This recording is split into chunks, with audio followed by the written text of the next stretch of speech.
Hello, hello, good morning. Welcome to the YBS Younib breakfast show. Kai karibu nikosea, but anyway, ni baridi na being gloomy in the morning. But anyway, niko hapa kuwabamba leo, kwa inform, kwa educate. And sadly, today I am alone. Peninah is not around, but we feel in for each other. So it's going to be okay. But anyway, before nianze moshene mingi na kenye tutaongelelea leo, let me take you to the morning bite of the day.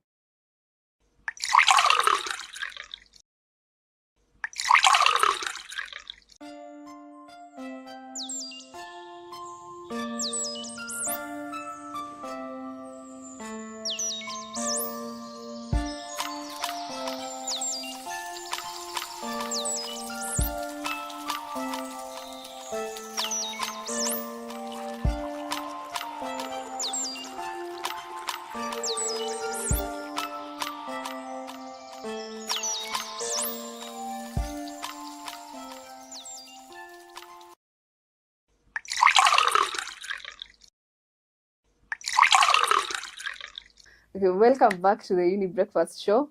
As you have seen from the morning bite of the day, leo tunaongelelea mental health awareness in men. We are still on the topic. Hata kama iliisha last month, saizi tunatafuta solutions. We want to know about it from a professional's point of view, which I hope mta enjoy. To learn a lot kwanza hapo kwa kulearn, because me clearly the last episode I was not understanding men literally, but now I want to understand them. I hope mta enjoy, but I know you will enjoy. But without further ado, I want to welcome my guest for today. Mnamjua, amekuwa hapa for a while, for a couple of shows or two. Not sure really, but amekuwa na nini, I know mnamjua, so introduce yourself. So good morning everyone, my name is Hemstone Mungala. I'm a psychologist. Actually it's not my first time to be here. This feels like home and I'm happy to be on this show this morning. Wow, we love when people feel like YBS is their home. I hope hata nyinyi mkikunywa chai huko nyumbani you feel like this is your home, this is your favorite channel, this is your favorite topic, whatever. I hope tutawabamba tu. But anyway, tuanze straight to the point. Why is mental health important to men? Yeah, so mental health is not only important to men, but to everyone.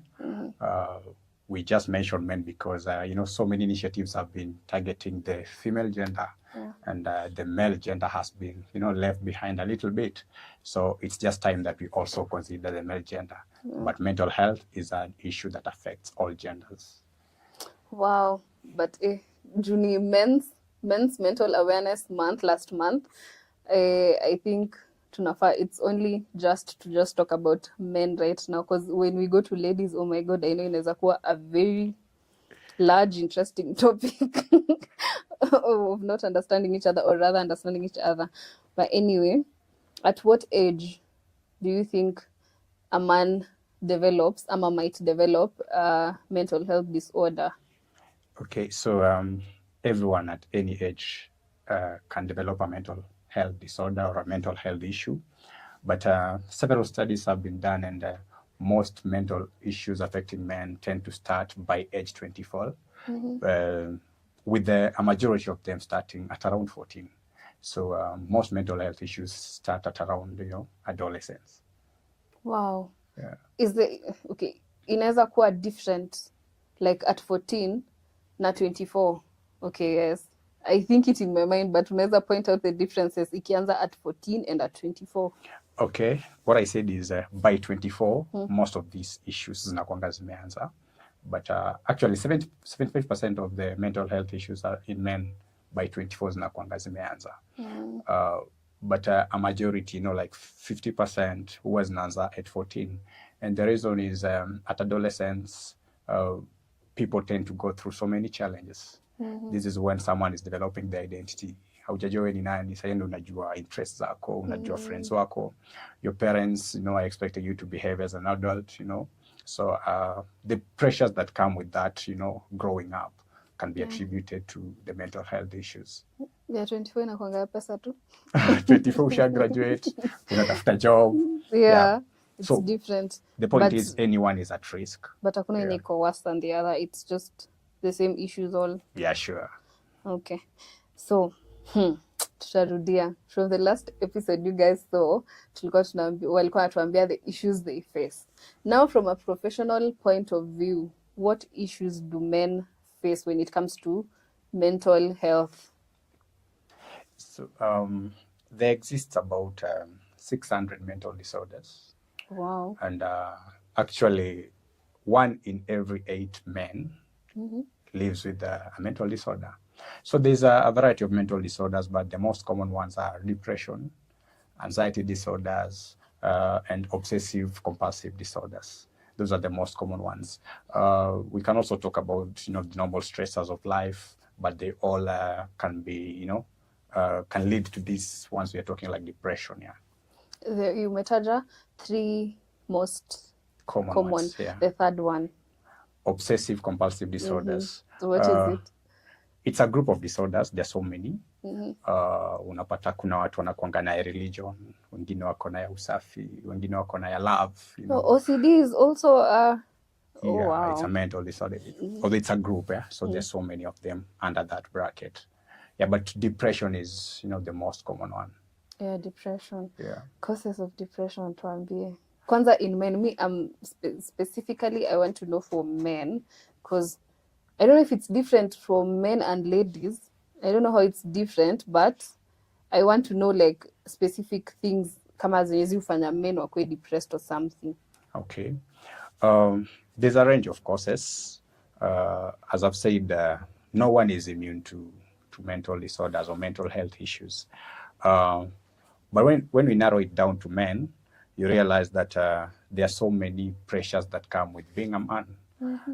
In society, men are perceived to be the providers. So it means as a man, you almost always have to be financially stable. And you find that some of these men are struggling with, unemployment. So we can talk of poverty. Some are in jobs, but those are jobs that are not well paying. So they cannot, cater for all their bills. Yeah. Relationship issues. Unajua mara mingi sisi ndio huwa tuna chase. So men are at a risk of facing rejection than ladies. Wow, but I think it's quite. It could be two-way. Yeah, nowadays. But men are at a higher risk of facing rejection. Wow. Mwenye anatafuta ndio wako kwa risk ya watafute. Okay. Yeah, so there's so many causes that can be attributed to these mental health issues among us men. So I've just mentioned about poverty, financial problems, things like divorce, things like separation, diseases, the other things like body image. They all, contribute to mental health issues. Umesema body image, and then I used to think body image inakuaga kwetu, like us ladies. Si ndio tunadeal na body shaming, nini, ama insecurities in your body.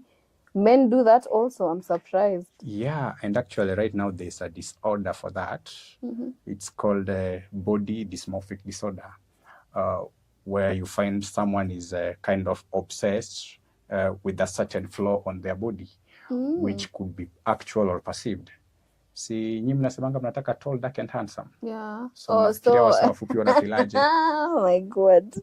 Na wenye ni weupe pia wanafilaje? Yeah, and then pia kuna hawa se wako na, a little bit of weight, it also, affects them mentally. So they'll kind of try to do things that, would make them feel good about their bodies. Wow. So you'll find people wanajinyima chakula. Some will even, go to take, very expensive and unnecessary surgeries just to achieve a certain body shape and size. Yeah. Wow. Mimi, I am just getting informed. Kuliko venye. I think it's, now I can relate with the previous episode where I was saying I am not understanding, but from a professional's point of view, I am quite understanding. Because I didn't know men wanakuwaga insecure. Kama uko unajua pia tuweke hapo kwa comments. Tuweke hizo issues zote zenye ulikuwa una feel ni kama you don't know ama you want to ask questions about this thing, eka tu hapo kwa comments. We will be happy to engage. But kumbe I'm learning. Insecurities is part of, oh my god. Yeah, sure. I used to think ni sisi tu tunashindangwa venye our hair looks like, sijui nini. No, everyone has a desire to be loved. Just that your ladies ilisim kukua, kubwa than your men. But it doesn't mean that it's not there. Why do you think your issues are overlooked though? There's a problem in society where it is perceived that men should always be strong. But in real sense, even the strongest of the metals break. Yeah. So men are perceived to be strong always, that a man should not cry, a man should not be emotionally weak. And when you kind of express your, share your problems, you have that fear of, being judged as a weak man.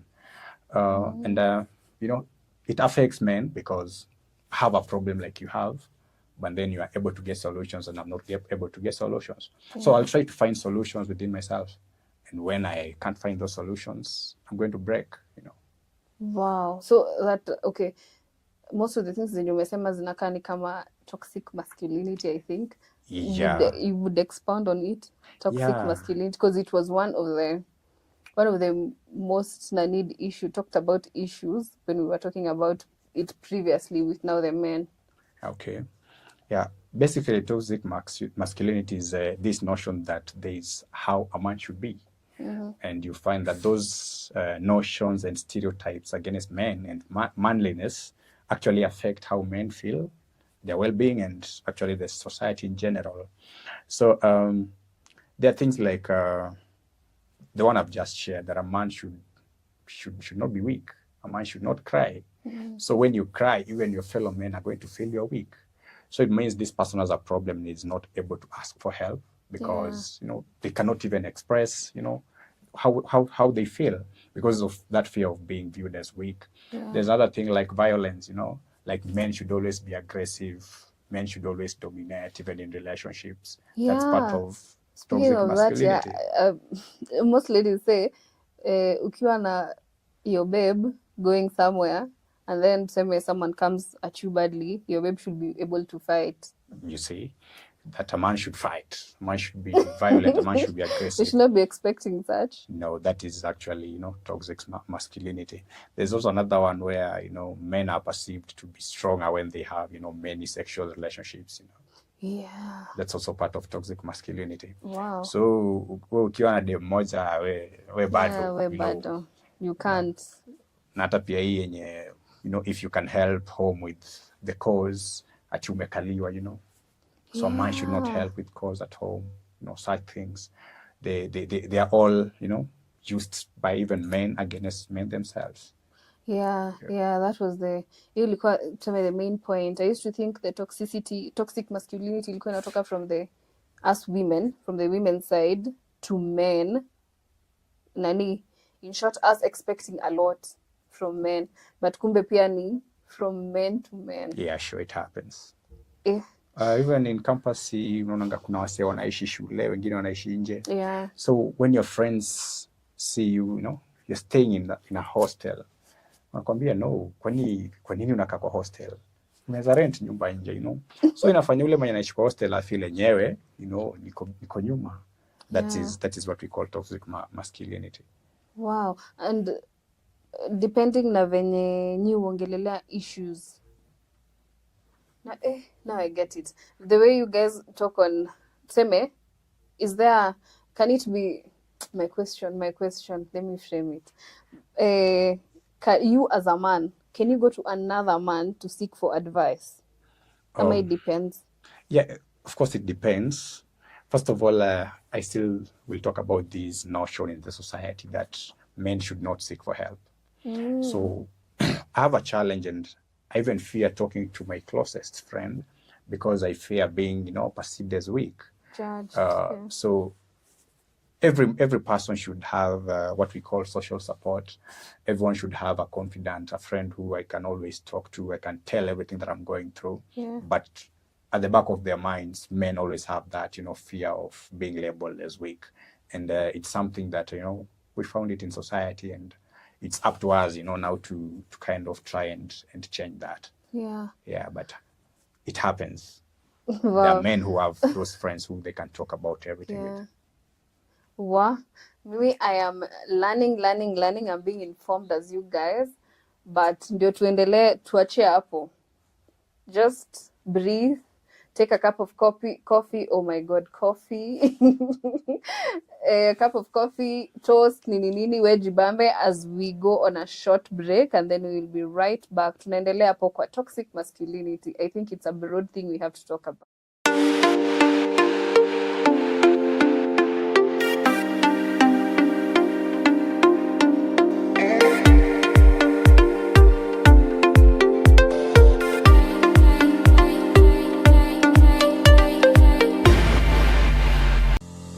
Are you looking for a place that prioritizes your well-being? Look no further.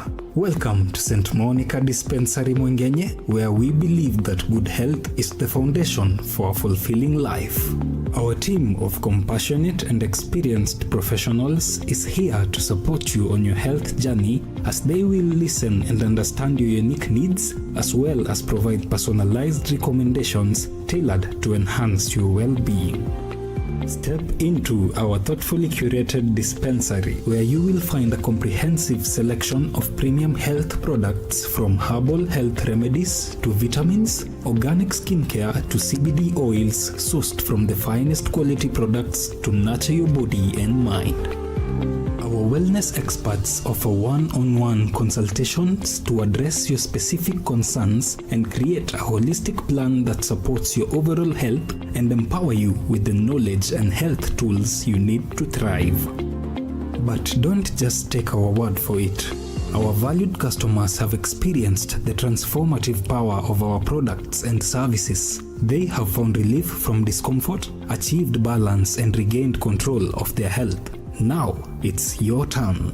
Make St. Monica Dispensary Mungala your go-to destination for all your health and wellness solutions. We are committed to providing you with exceptional care, empowering you to live a better life. Welcome to St. Monica Dispensary Mungala. We give what God gives.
Welcome back. This is still the YBS with me, Wambui Mungai. Yani leo, today, yani tu niko solo, but anyway. It's a one month show. Inatanga 1 month show. Yeah. Naangalia side juu nina. Nimezoea kuongelesha Peninah, but it's all good. Before we went for the break, tulikuwa pale kwa toxic masculinity as one of the issues affecting men's mental health. Nataka bado tuendelea hapo as we expound more on this issue. So now Hemstone. Toxic masculinity is one of the issues na tulikuwa tunaongelelea. Tumemaliza points ama unanipea bado points zingine za issues affecting men? Okay. Maybe tu ku recap hapo kwa toxic masculinity ni kusema wase wana struggle sana kuishi a life yenye society imeweka, na vile tulisema it's by their fellow men and women pia. So there are those ideas and notions, stereotypes zenye wana define nazo, being a man, of which mara mingi hazikuangiza ukweli. So you'll find this person really struggling to, you know, to meet those expectations, even when they're hurting themselves. So you find this person cannot have good relationships because he's trying to dominate in the relationships, because he's been made to feel like a man should always dominate. Other things like risky behaviors, you know, dangerous driving, you know, ai mwanaume endesha gari na 110, you know, mwanaume anafaa kunywa pombe, you know, mwanaume afai kuingia kwa nyumba saa mbili, you know, such things. Kuingia kwa nyumba saa mbili, you know, past saa mbili, you're going to have problems with maybe your family. And you know, so you're breaking your family, hurting your mental health, you know, just to meet those societal expectations which are not necessarily true. And probably genuinely you're not a night person. Maybe you want to spend more time with your family. It doesn't hurt to be home at 5. Sure. I mean, but hata sisi wanawake tuko yani chelewa anaingia kwa nyumba, or rather bwana kwa anaingia kwa nyumba at 8. Are you sure? Hata sisi tunachangiaga hapo sana we. Yeah, sure. Is he gay? Even ndio sikizi watu uliza. But anyway, I hope this is enlightening you at home, because mimi not relate, because I have a lot of friends who do that. And a lot of ladies who talk about it. Unajua sisi tunapatananga kwa kikao ya kugossip, and then we start talking about those things and it looks like it's normal. Like hakuna mtu anakuquestion ama anakuambia ati no, don't talk about it like that. He's also a person, anaweza kuja hiyo time ama usi expect akuwa anafanya hivyo because he's a man. Like wacha kuweka a label man into everything you're talking about. But now I'll be the one, it will start with me. Mimi ndio nitaenda niwachanue. Okay, sure. Nimekuwa enlightened today. Hey, twende kwa science. How do you know a man is mentally not okay ama kona mental disorder? Okay. Mental issues and mental disorders, you know, actually most of the times share, you know, symptoms. And the symptoms are basically in the thoughts, feelings, and the behaviors. So you may notice behavioral changes in this person, and those are, I think, the ones we can focus on because they are observable. Behaviors are actually observable. The first one could be social isolation. This person just wants to be alone most of the times. And utapata initially hakuanga mtu wa kujifungia kwa nyumba, mtu wa kutaka kukaa peke yake. It's because they feel irritated up, I mean, when they are around other people. So they just prefer being alone. So utapata mtu maybe hataki kutoka home, mwingine hataki kutoka kwa room, anajifungia kwa room. That's one sign to watch out for. Another one is losing interest in activities that they used to enjoy before. We all have hobbies or other things that we really enjoy doing. And whenever someone is having mental distress, they normally lose interest in these activities. Maybe ni mtu anapenda kucheza ball ama kuwatch ball. Unapata ikifika time ya kucheza ball ama kuwatch ball, hadai, you know. This is a person who enjoys spending time with the family. They don't want to spend time with family. Maybe they like listening to music or going to church. They just start losing, you know, interest in those things. Losing interest in texting me too. Yeah. If you are that thing he enjoyed, you know, doing. Yeah. So wewe kwanza break up ni depression. Sometimes, yeah. Wow. So that's another one. Another sign could be change in sleeping patterns. So this one is two ways. Some people sleep a lot when they have mental health issues. Some lose sleep. Guilty as charged. Yeah. So there are people labda wamezoea ikifika 10 analala na maybe anamkanga 6. So pata mse ameenda bed at 10, imefika midnight bado hajalala. Imefika 1 hajalala. It's because they're thinking so much, and you know those things are making the brain to be restless. Some can sleep actually, anaingia bed 10 analala, and then after 1 hour 30 minutes they lose sleep, and they really have a problem, you know, regaining that sleep. Wale wenye wanalala sana na unapata imefika time yao ya kuamka and they just don't want to get out of bed. So umse umezoea na amkanga 6 ama 7. Imefika 8 bado hajaamka, 10 hajaamka. Haya mmekuwa naye afternoon kidogo unapata ameenda kulala. So they change, there's always a change in the sleeping patterns. And they're not tired, of course. Yeah. They just there's no change in their routine, so meaning the sleeping patterns should be maintained, but then unapata bado anafanya kazi labda venye alikuwa anafanya, si eti amekuwa night shift ama kazi imekuwa mingi, but siku hizi analala sana. That point takes me back to mtu akiwa 14 na these issues ama mental disorders. It would be easier for parents to notice kwa sababu anaishi na parents, right? Me thinking hana that risk of even dying alone or something, ama kukuwa na suicidal thoughts alone, because now you have your parents monitoring you, and when they wakikuwa informed about these signs, then the 14-year-old atasaidika. But now tukuja back to the 24-year-old, 24 plus, you're living alone na unajua these streets of Nairobi, you live alone, you work for yourself, una hustle kutafuta job. Now you don't want your parents to worry again, and you don't want your friends to even worry.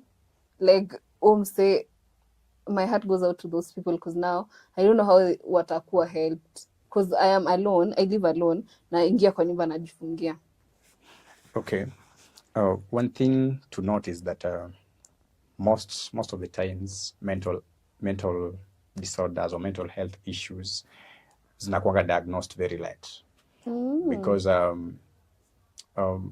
mzazi akipata huyo mtoto wako 14 amelala na ni time ya shule, yeye hatafikiria kwanza huyu mtoto anaweza kuwa na shida, atamuita mzembe, atamwambia amka uende shule, you know. So with the increasing knowledge about mental health, I'm sure things are going to change.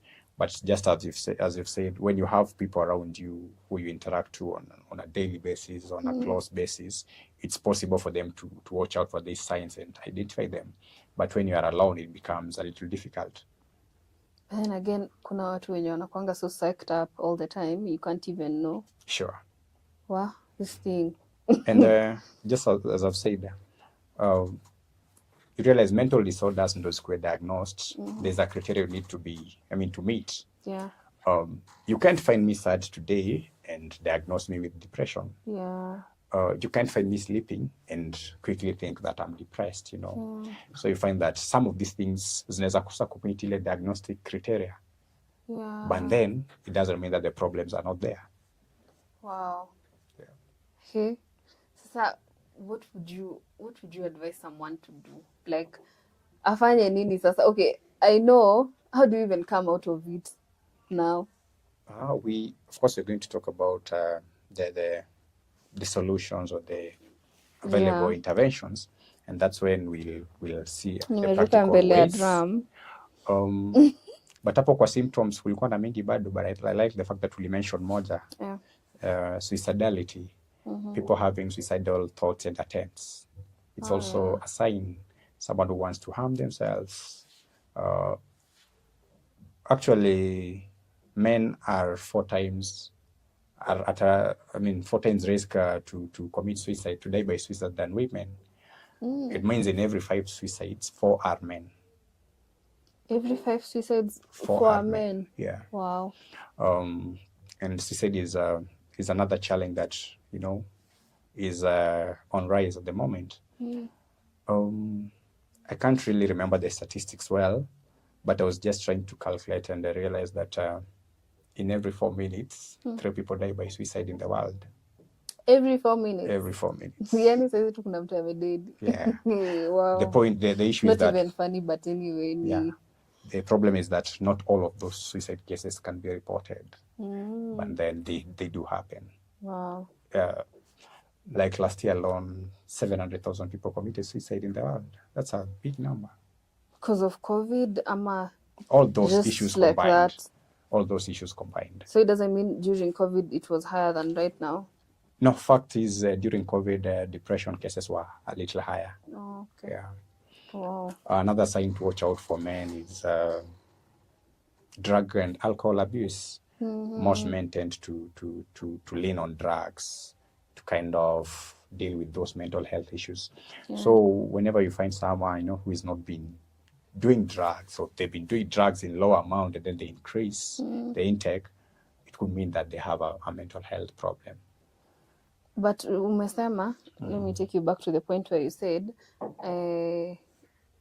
easy issues ama mental health disorder zikuwa diagnosed later. Yeah. Way later. Yeah.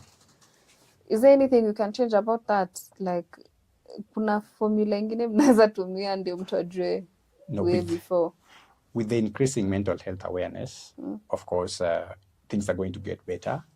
Because back then, just as I've said that, if you sleep too much, people would think it's laziness. But right now, people are having the knowledge that if you find someone sleeping too much, they could be having a mental health issue. Once you identify these signs, someone should be directed to the right care, maybe a psychologist, a counselor, or a psychiatrist, who will do their own assessments. And, if this person has any disorder, it will be diagnosed and, they'll be directed to the right care. Well, why do you think umetaja psychiatrist nikakumbuka psychiatrist na nini, is it the same? No, it the same? It's not the same. A psychiatrist is a medical doctor. So even when it comes to mental disorders, they focus on diagnosing and treating using medications. A psychologist purely offers psychotherapy. It's called talk therapy. So even when I'm having a client and I realize that maybe this person has mood disorders, moods cannot be stabilized using words. They need to be stabilized using medications. Yeah, so it's kind of a combined approach. A psychologist will have their role, a psychiatrist will have their role, a counselor, a social worker. It's kind of a combined effort. I understand why kuna kwanga na stigma in men going for those counseling sessions ama going to see a psychiatrist, because now kila mtu ataanza kuambia umechizi or something, because now in the society we know a psychiatrist ni mtu anatibu mtu amechizi. Yeah, sure. Yeah, so sijui kama kuchizi inakuanga na levels ama anaweza tu treat hata huyu mwenye tu ako tu down ama ako tu depressed or something. So as I said, there are so many mental disorders. Yeah. But huko mtaani zote zinakonga zimelabeliwa kama uchizi, Yeah. But in real sense, uchizi ni inaitwa mental retardation. And mental retardation is determined by your IQ, intelligence quotient. That's why there is a genius whose IQ is above average. I mean, very high. Then there's the average IQ. Then there are those people who have below average IQ, and those are the ones we call, they are mentally retarded. So how utapata, there's no way to raise their IQ. They can function, but to a certain limit. How do you measure IQ? IQ, there are very many IQ tests. You just need to take one. It's just like a normal test. Yeah, Kama sure. The pressure thingy ya hapa ama... No. It's a cognitive test, meaning kind of questions and problems you are given to solve, and the ability to solve them determines your IQ. Wow, I'd like to have one test. So just to complete my point, mental retardation, inafaa itwe uchizi, and you cannot call someone cheesy because you've not measured their IQ. Yeah, so that's what we call mental retardation and uchizi. And then these other mental disorders, I said 1 out of 8 people has a mental disorder. We are living with them. Yeah. So you find that there's so many and they manifest in different ways. So utapata mtu akona bipolar, this is someone who is just okay, but their moods keep on swinging, Yeah. Someone who has depression, that's someone who is sick. And when it comes to treating depression, they may need medication. So does depression mean wedi cheesy? No. Yeah. But ukienda kwa psychiatrist, they'll give you antidepressants to at least, lift your mood. Yeah. Yeah, so not everyone that, visits a psychiatrist is mentally retarded. So there's that stigma, but it needs to really be fought because, everyone that, has a challenge needs to get the right care. Yeah. Wow. Well, as usual, after every season, after every segment, before we go for a break, nakwanga tu pale pa we. Hey, I'm being informed, but anyway, I am loving this episode for today. I'm loving the way I'm getting to understand men per se. So on that note, tuende short break kiasi, endelea kukunywa chai kidogo kidogo nini, alafu tutapatana. Don't touch that dial.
remember the best. Hallelujah.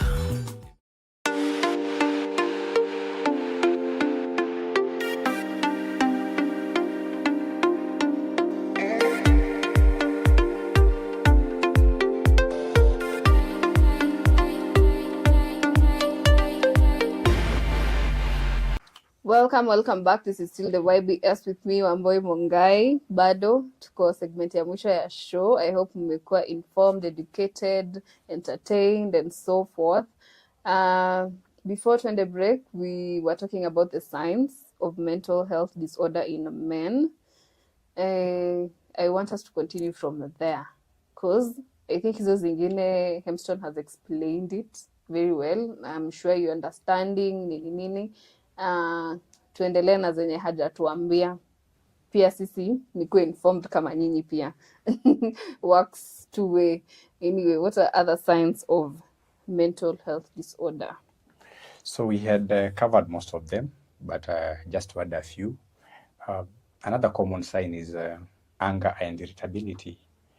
Unapata humse anakasirika haraka sana, vitu ndogo ndogo zinamkasirisha. Ama akiwa na anger ana respond, violently, such things. When normally unajua haja kuanga hivyo. Yeah, so anger and irritability. Another one is feelings of, prolonged sadness. Unapata umse most of the time mood yake iko chini. Yeah, that's also a warning sign. Prolonged sadness. Sorry to cut you short. Sadness iko na timing. Iko na timer. Yeah.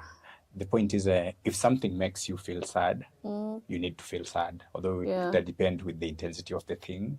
But this prolonged sadness, it means it may overstay. Or rather, for major parts of the day, you've been sad. Even when there are other things to make you happy. Okay. Yeah.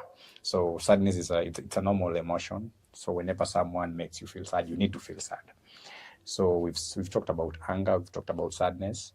Another thing, although I had already mentioned it, is engaging in risky behaviors. Yeah, it could be related to suicide, dangerous driving, use of drugs. One I didn't mention was about change in eating habits. Yeah, some people lose appetite, some eat a lot when they have mental health issues. Yeah, those are the most common signs of mental health issues in men. Stress eating is one of them. Like, yeah, there are people who turn to food when they have mental health issues, when they have stress. Yeah, it's very common. Although a big number, a majority kind of lose appetite. Yeah. Hey, I wish I was the one to lose appetite. Because I would eat and eat kwanza junk. Oh my God. Hiyo tutaenda nayo hadi ile school depression itaisha. Another thing I want us to talk about is this mentality, like the common mentality ya society yenye imetuweka. When men do this, they're weak.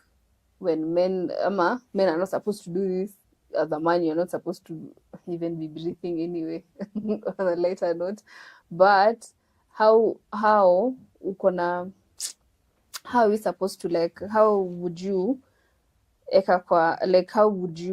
inaitwaje, community, sisi kama society tuache kukuwa na that mentality? Okay, I think basically is to increase knowledge about mental health. And actually what we're doing is a step towards that, to make people understand that they are men, but they're humans, just like any other. When the show was starting, I said that even the strongest metals break. Yeah. So men are strong, but it's important to notice that even these men who are strong can break at some point. Yeah. The same way you experience maybe a loss, maybe someone close to you has died, the same way you experience that loss, a man will also experience the loss. The same way joblessness can stress a lady, it's the same way it can stress a man. Yeah. So basically it's to increase knowledge about mental health, to debunk the myths about, men not being able to suffer, and to fight the stigma that's surrounding mental health in men. You as a psychiatrist, you as a psychologist, unaona kama kuna a gap in doing that, like all the measures, all the awarenesses, nini, unaona kuna kakitu wakaingiani ama kuna kitu hatuambiwi and you'd like the community ama society ijue? Okay, of course, what I've said is just education, increasing awareness about this thing. Yeah. There are so many steps that have been made, and I need to say we are not where we were a few years ago. Yeah. Initially, when you talked about health, people are only focusing on physical health. Yeah. Then there came an understanding that there is also mental health. So at least now people understand the importance of mental health. Then it came to a point that people thought, oh, mental health is mostly affecting ladies. But right now we are saying it's also affecting men. So, of course, I would say there is still a gap, and it's in the knowledge. People are still yet to understand how really, these mental disorders affect men and the other people at large. But I also feel at the same time we are making the right steps. Yeah. The other gap is within men themselves. Now, there's what our governments can do, what the society can do, but there's also individual responsibility. As much as I'm being educated to reach out for help whenever I'm having an issue, I also have a responsibility. I need to take that step. Yeah. So it's also just to encourage men to reach out and ask for help. Usiambie mtu akikuja kuulize what do I do about this bro, simwambie awe chapa shot kwanza. Simwambie hivyo ni Sure. Although, as I said, people use drugs to cope with these mental health issues. Yeah. And although it helps them for a short term, and it harms them in future. Okay. For example, if I'm having sleeplessness, I cannot fall asleep. If I use tablets or maybe even alcohol, I'm going to sleep. But tomorrow I'm going to wake up with the same stresses. Yeah, At the same time, I'm harming my body. Maybe I'm harming my liver. Maybe I drank so much last night, I lose my job. I have relationship problems with my family. People use drugs to cope with stress, but at the same time, they harm themselves.